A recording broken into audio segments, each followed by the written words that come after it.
मेरे हाथ में कलम है, मेरे जहन में उजाला, मुझे क्या दबा सकेगा कोई जुल्मतों का पाला।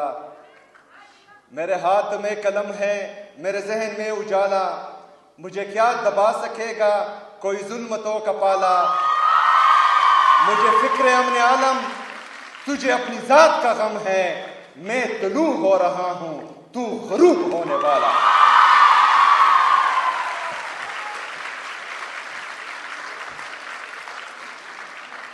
मैं अपनी तमाम बहनों को जिन्होंने आज अपनी डिग्रीज मुकम्मल की, चाहे वो बैचलर्स की हैं, एमफिल की हैं, पीएचडी की हैं, तमाम को दिल से मुबारकबाद पेश करता हूँ और उम्मीद रखता हूँ कि इंशाअल्लाह ताला आप इस सूबे और इस मुल्क के बेहतरीन मुस्तकबिल में इससे आगे अपना किरदार अदा करेंगी इंशाअल्लाह ताला। मैं उन तमाम स्टूडेंट्स को खिराज तहसीन पेश करता हूँ और सलाम पेश करता हूँ, उनके पेरेंट्स को, उनके टीचर्स को, जिन्होंने आज अपनी मेहनत और लगन से गोल्ड मेडल हासिल किया है। उन सबको मुबारकबाद।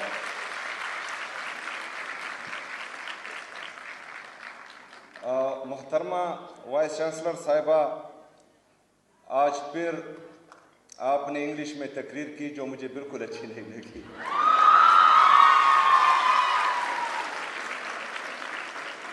मैंने तमाम यूनिवर्सिटीज़ को ये हिदायत दी है कि हमारी कौमी ज़ुबान उर्दू है और तमाम तकरीरें उर्दू में होगी।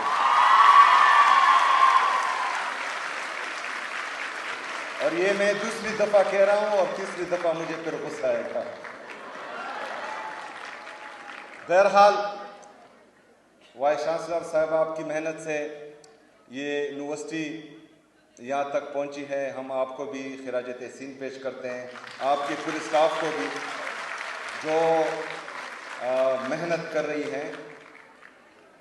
आपको पता होना चाहिए कि एक माइंड सेट जिसकी मैं बार बार बात करता हूँ कि उनको अच्छा नहीं लगता कि खैबर पख्तूनख्वा तरक्की करे, उनको अच्छा नहीं लगता कि हमारे बच्चे पढ़ें, उनको अच्छा नहीं लगता कि हमारे बच्चों के हाथ में कलम हो, क्योंकि हमें हमेशा बे से बंदूक ही सिखाया गया है।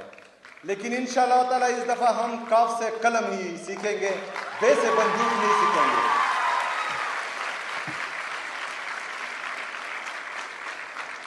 कल सोशल मीडिया पर एक बात मेरे कानों से गुजरी जो मुझे बहुत बुरी लगी। एक बंदा कह रहा था कि मैं खैबर पख्तूनख्वा, क्या हम खैबर पख्तूनख्वा की बच्चियों को दोबारा गारों में भेज दें? तो ये तो आप लोगों का ख्वाब हो सकता है, लेकिन इन बच्चियों का भाई यहाँ खड़ा है और इंशाल्लाह जो यही नहीं देगा। हमने बहुत मुश्किल से खैबर पख्तूनख्वा में दोबारा अमन कायम किया था। हमारी बच्चियां और बच्चे पुरअमन माहौल में तालीम हासिल कर रही थी, लेकिन बंद कमरों के फैसलों ने एक दफा फिर हमारी जिंदगी अजीरन बनाई हुई है, जिस पर मैं बार बार तनकीद करता हूं। और बंद कमरों के फैसले हमेशा नुकसानदेह होते हैं। हम तनकीद भी करते हैं, साथ में एक पॉलिसी भी देते हैं, और अगर उस पॉलिसी पे अमल किया जाए तो इसमें कोई छोटा या बड़ा नहीं होता। इससे तमाम खैबर पख्तूनख्वा की आवाम का भी फायदा है और पाकिस्तान का भी फायदा है। यहां पर एक दफा फिर जो मैं बार बार कह रहा हूं कि मिलिट्री ऑपरेशन की तैयारी हो रही है,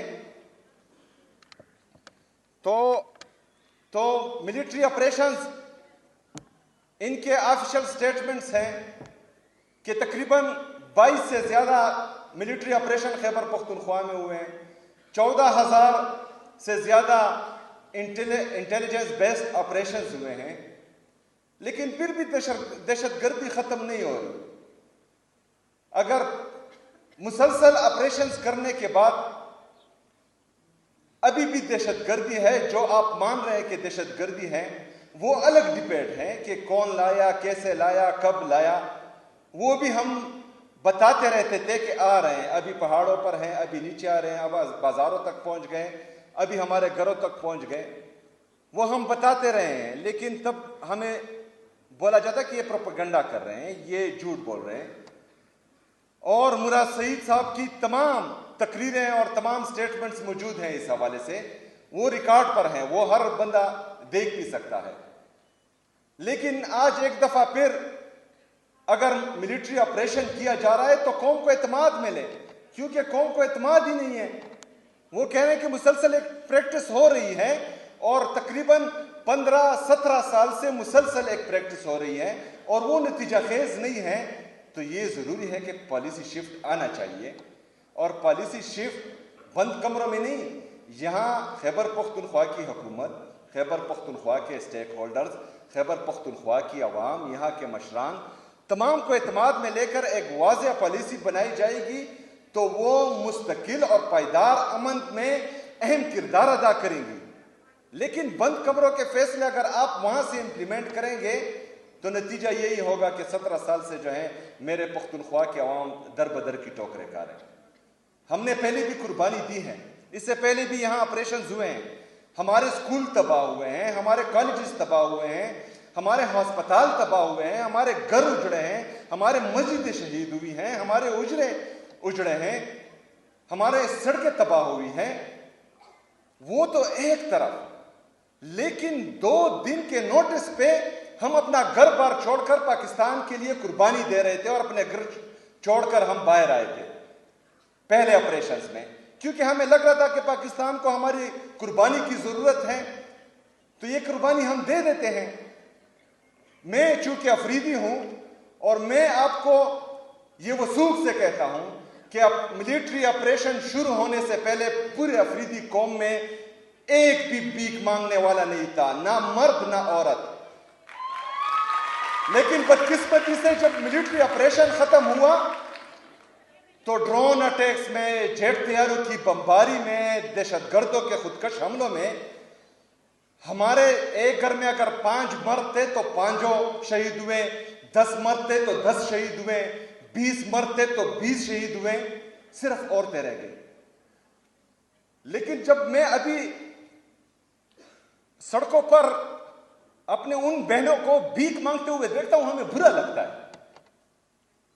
इसके कंसिक्वेंसेस हम देख चुके हैं।